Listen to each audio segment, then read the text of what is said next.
prevzela, niste sektor, ker ste sami prevzela to mesto.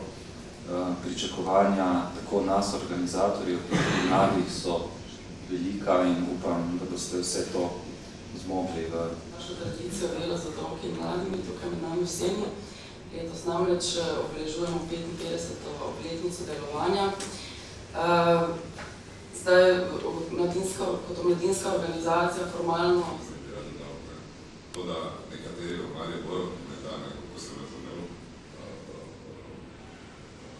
ne prepoznavajo pomembnost tega odloka, zakaj bi sploh odlok sprejeli, pa ni, se mi zdi, silno nerodna pozicija. Nekaj žen zakon. Hvala za besedo, da pozdrav vsem skupaj. Zavod Pekarna Mladinska mreža je pač eden od uporabnikov znotraj kompleksa Pekarna, ker mislim, da zdaj v zadnji situaciji, da se dogaja, ker se te zgodbe o obnovi, prenovi, o ohranjenju pekarnih, vam je znano. In seveda vpeti v razno članstva in mreže doma in tujini.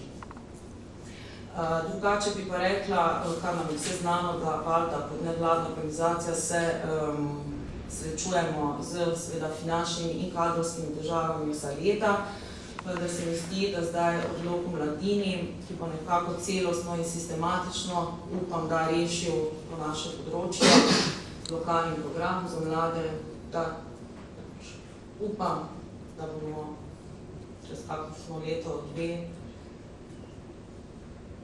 Mariborom gre za mrežo Europe Direct, mi se imenujemo Europe Direct Maribor.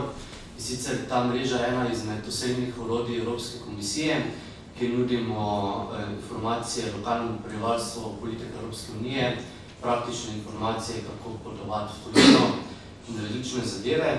Potem tudi zelo pomemben sklop je organizacija dogodkov, ki so namenjeni mladim.